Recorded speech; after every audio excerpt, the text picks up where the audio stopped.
So ఫైనల్గా sir 20 లక్షల ఉద్యోగాలు ఇస్తారని చెప్పి హామీ ఇచ్చారు.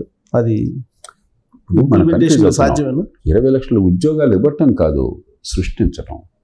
మనందరికీ ఉద్యోగాలు అంటే ఈ మాట కొంచెం చాలా పచ్చిగా నేను తెలుగు ప్రజలకు బాగా అర్థమయ్యేట్టు మనం చెప్పాలి. మళ్ళీ మళ్ళీ మళ్ళీ చెప్పాలి.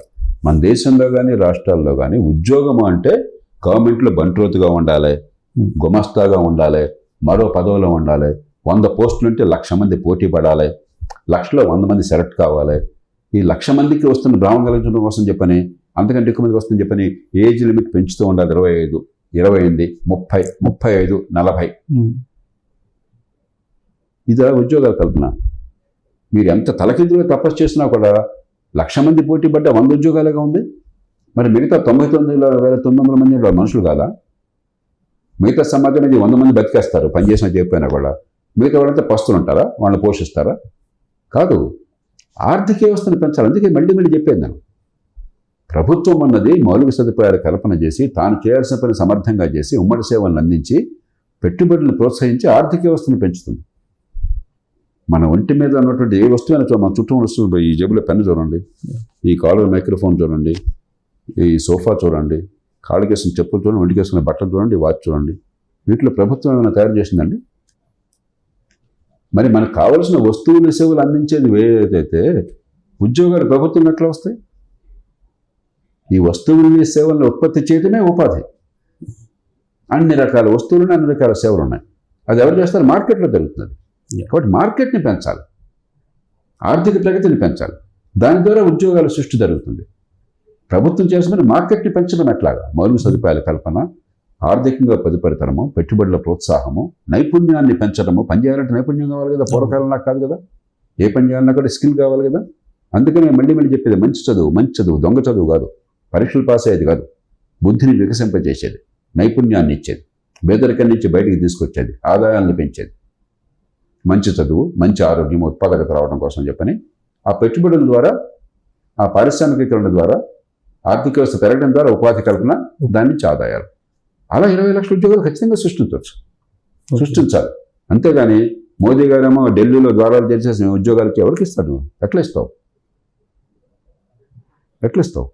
మొత్తం ఆంధ్రప్రదేశ్లో ప్రభుత్వ ఉద్యోగుల మొత్తం సంఖ్య బాగా ఉంటే 4.5 లక్షలు ఉంటుంది. నాకు లేటెస్ట్ 5 లక్షలు ఉంటుంది. 5 లక్షలు రిటైర్ అయిన వాళ్ళు ఉంటే ఏడాదికి 3% అంతమంది, 15,000 మంది, 20,000 మంది పోతే 20,000 ఉద్యోగాలు మళ్ళీ వస్తాయి. అంతే, దట్స్ ఆల్. దాంట్లో చాలామంది పని చేయట్లా. జీతాలు ఇచ్చి పోషిస్తున్నా ఎందుకు చదువు రావట్లేదు పిల్లలకి?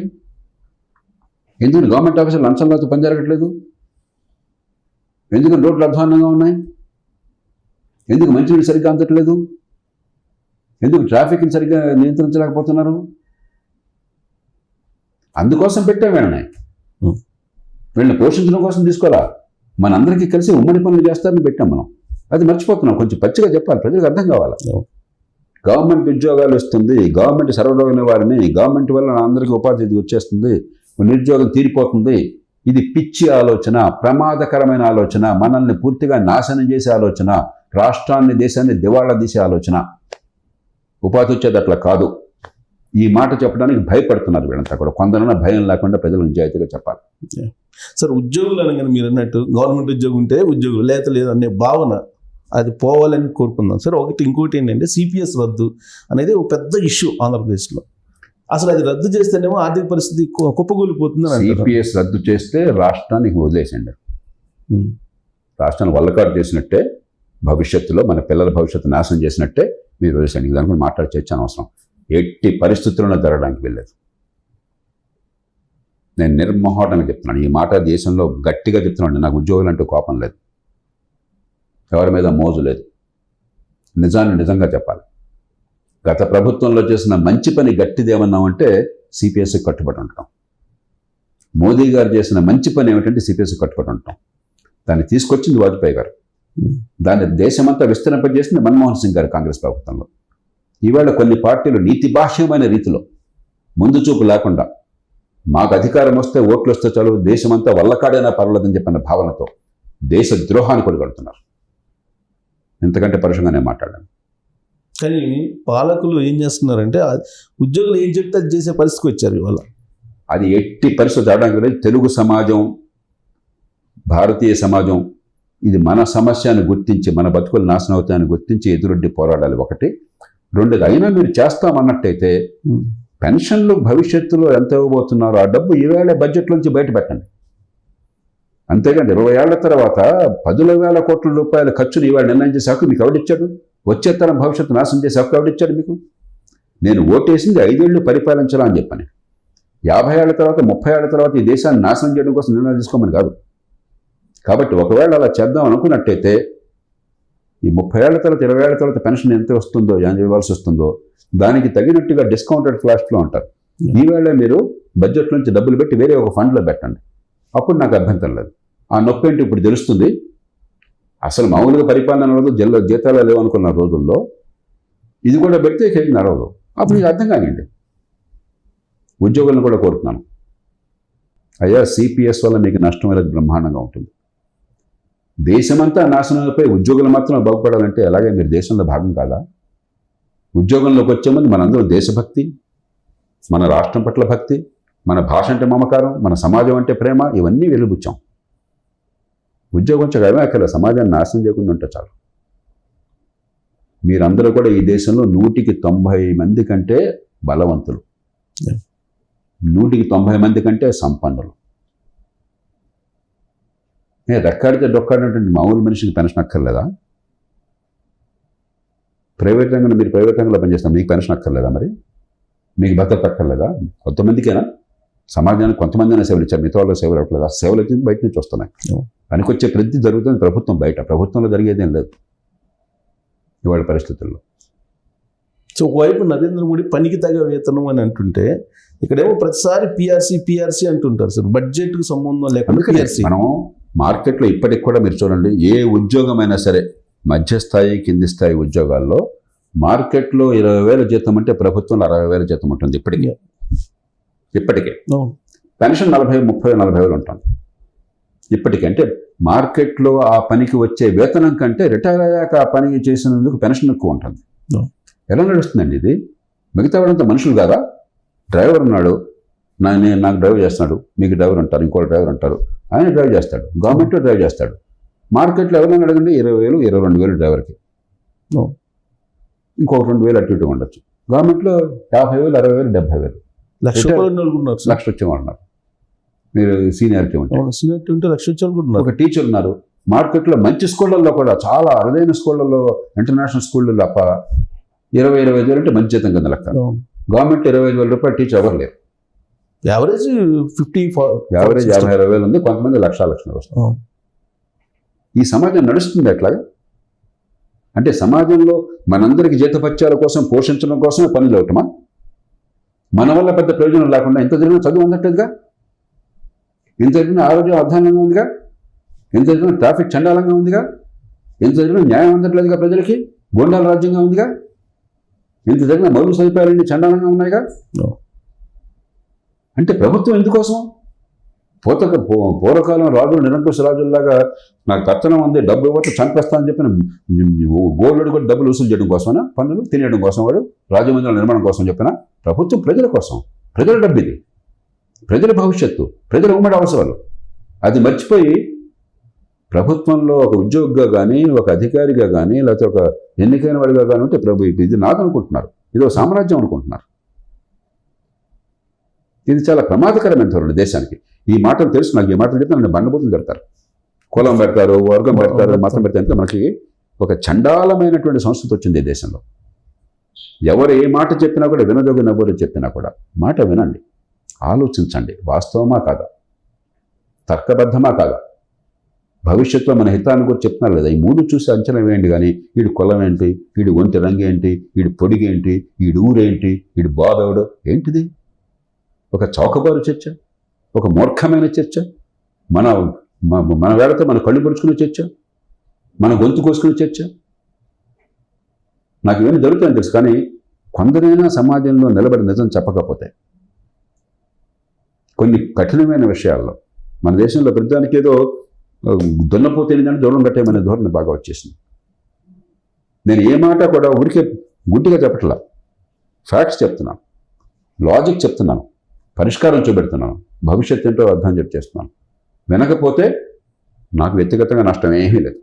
చెప్పడం వరకే మీ బాధ్యత, వినకపోతే నష్టం సమాజం, ఈ సమాజం సమాజం నష్టపోతుంది. కళ్ళెదురుగా మంచి మార్గము దుర్మార్గము ఉండి కూడా దుర్మార్గాన్ని ఎంచుకుంటామంటే నష్టపోయేది మీ పిల్లలు మీరే నాన్న. ఇంకొకటి ఏంటంటే సార్, అన్అఫిషియల్గా ఒక దాదాపు 1000 మంది అసలు ఉద్యోగమే చేయకుండా ఆంధ్రప్రదేశ్లో శాలరీస్ అయితే తీసుకుంటున్నారు. ఏ రూపంలో అంటే కులానికి ఒక ఎన్జిఓ, మతానికి ఒక ఎన్జిఓ, రకరకాలుగా ఉద్యోగ సంఘాలు పెట్టుకుంటున్నారని. దానికైనా పరిష్కారం ఉంది సార్? ఇప్పుడు ప్రభుత్వం బాధ్యత ఉన్నవాళ్ళు ఆదర్శాన్ని పాటించి ఒక ఎగ్జాంపుల్ని సెట్ చేసి గట్టిగా ఉంటే ఏదైనా నడుస్తుంది. ఈ ఉద్యోగ సంఘాలు రద్దు చేసే అవకాశం ఉంది సార్? అసలు రద్దు చేయక్కర్లా, ప్రజాధనంతో దాన్ని ఖర్చు పెట్టకుండా చేసే ఏర్పాటు చేయొచ్చు. నీ జీతం తీసుకుంటే జీతం కోసం పని చేయాలి, దర్శనం. నీ జీతం ఇచ్చేది ప్రజల కోసం పనికి, ఎండ్ ఆఫ్ స్టోరీ. కానీ ఎప్పుడు సాధ్యమవుతుంది? ఉన్నతాధికారులు, అధికారంలో ఉన్నవాళ్ళు నేను తప్పులు చేస్తూ ఉంటే చిన్నదానికి నేను లొంగిపోతే కిందవాడు ఎందుకు మాట్లాడతాడు?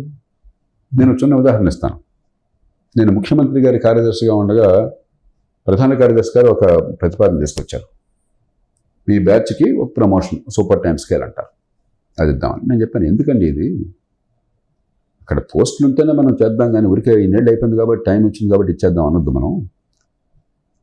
దానివల్ల మనకు వచ్చే ప్రయోజనం లేదు. ఒక 1000 రూపాయలు జీతం పెరుగుతుంది, బోర్డు 1000 రూపాయలు. అందులో పెద్ద జీతాలు ఉండే కాదు. బోర్డు 1000 రూపాయలు ఉంటే అంత, లేకపోతే అంట. కానీ ఏమవుతుంది? మన నైతిక బలం పోతుంది. సమాజంలో ఉద్యోగ వర్గంతో ఈ ప్రజల కోసం సేవలు అందించే ఏర్పాటు చేయాలి. మనం కొన్ని ప్రమాణాలకు కట్టుబడి క్రమశిక్షణతో మెలిగినట్టయితే, కష్టపడి పనిచేసినట్టయితే, ఏది రాయితీలు ఆశించకుండా, ఏది కోరకుండా నువ్వు కూడా అలా చేయవని చెప్పే హక్కు నాకు వస్తుంది. నేను లొంగిపోతే నేను ఎలా చెప్తాను? నేను లంచం తింటే లంచం తర్వాత ఎలా చెప్తాను? వీడికి అవసరం లేని పోస్టుల్లో ప్రమోషన్ నేను పొందితే నాకు ప్రమోషన్ ఇవ్వాలా, పని ఉన్నా లేకపోయినా అని చెప్పి అడిగితే నేను కాదని ఎట్లా అంటాను? అని గట్టిగా నేను నిలబడ్డాను. కానీ వాళ్ళ వాదన ఏంటి? నువ్వు ఇట్లా చెప్తావు, ఐపీఎస్ వాళ్ళకి ఇచ్చారు ఇప్పటికే, మీ బ్యాచ్ వాళ్ళకి, మనకు ఇవ్వకపోతే ఎట్లాగా, లేకపోతే ఇంకోటి ఎట్లాగా? ఊరికే వాడిని చూసి, వీడిని చూసి, వాడు పక్కింటి వాడిని చూసి ఇలా మన గురించి గొడవ ఆలోచిస్తున్నాం. కానీ ఈ సమాజం ఏమవుతుంది? ఒక పేదరికం ఉన్న సమాజం, కులవృక్ష గురవుతున్న సమాజం, అవకాశాలు అందక అలమటిస్తున్న సమాజం, మంచి ఆరోగ్యం అందక పేదరికంలో జారిపోతున్న సమాజం, అకాల మరణానికి గురవుతున్న సమాజం, ఎక్కడో మారుమూల మరి గ్రామీణ ప్రాంతాల్లో అసలు ఎవరు ఆదుకుంటారో తెలియకుండా ఉన్న సమాజం. దీన్ని పెంచడం ఎట్లా? అందుకోసం మనందరినీ పెడితే, ఎన్నికైన వాళ్ళని కానీ ఎంపికైన వాళ్ళని కానీ మనం అది మర్చిపోయి మన బతుకులు చూసుకోవడం ఎట్లాగా, వీళ్ళు ఎలా నాశనం పర్లేదని చెప్పంటే ధర్మం కాదు కదా. ఉచితంగా చేయమని నేను అంటల్లా, త్యాగాలు చేయమని అంటల్లా. మరి కనీసం ప్రజలు ఉప్పుతుంటున్నందుకు ప్రజల కోసం చేయండి అయ్యా. మీరు అది పక్కన పెట్టేస్తే ఎట్లాగా? దాన్ని మర్చిపోతే ఎట్లాగా? మళ్ళీ ఉపన్యాసాలు ప్రజల గురించి ఇస్తాం, ప్రతిరోజు ప్రజల గురించి ఉపన్యాసాలు ఇస్తాం.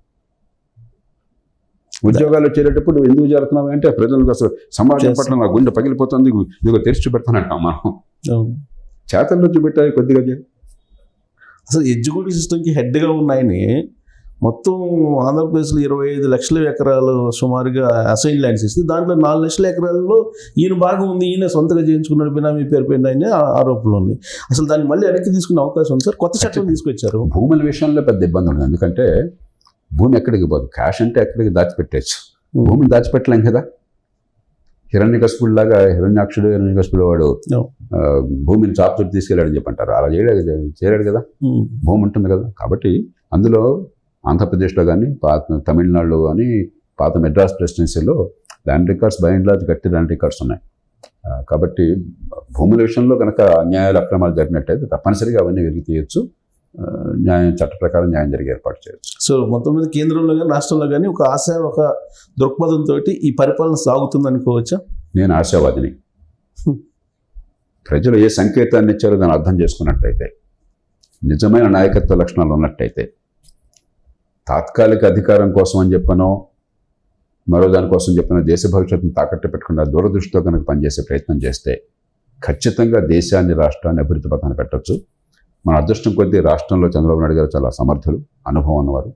హైదరాబాద్ నగరం కానివ్వండి, ఉమ్మడి ఆంధ్రప్రదేశ్ కానీ అభివృద్ధి పథంలో ఆయన పొరపాటు ఎన్నైనా ఉండొచ్చు, విమర్శంతైనా ఉండొచ్చు. కానీ ఈ విషయంలో ఆయన చేసిన కృషిని దేశంలో ఎవరూ కాదన్నారు. అలాగే కొత్తగా ఏర్పడ్డటువంటి ఆంధ్రప్రదేశ్ రాష్ట్రం విడిపోయిన తర్వాత, చాలా కష్టాల్లో ఉన్న హైదరాబాద్ను కోల్పోయిన తర్వాత 5 ఏళ్ల కాలంలో కొన్ని పొరపాట్లు జరిగినాయి, లేకపోతే అధికారం పోయి ఉండేది కదా. కానీ అభివృద్ధి విషయంలో మౌలిక సదుపాయాల విషయంలో, పరిమితమైన వనరులు కూడా సమర్థంగా ఉపయోగించడం విషయంలో, పోలవరం ప్రాజెక్టు కానీ, కియా మోటార్స్ కానీ, లేకపోతే అమరావతి పట్టణం కానీ, మౌలిక సదుపాయాలు కానీ, పెట్టుబడి ప్రోత్సహించడం దానిలో ఏ రకమైన తప్పు లేకుండా బ్రహ్మాండంగా చేశారు. కాబట్టి ఆ శక్తి సామర్థ్యాలు ఉన్నాయి, ఆ ముందు చూపు ఉంది, అనుభవం ఉన్నది. అలాగే జాతీయ స్థాయిలో మోదీ గారికి ఆయనలో పొరపాట్లు కూడా ఉండొచ్చు, విమర్శలు ఉండొచ్చు, కానీ సంకల్ప బలం ఉంది. ఈ దేశం బాగుపడాలి, ఆర్థికంగా పెరగాలి, ఆర్థిక క్రమశిక్షణ కావాలి, భవిష్యత్తు కోసం ఉపయోగించాలి, కానీ ఈవాడి తినేయకూడదు అంతాను అని చెప్పని నమ్మకం ఉంది.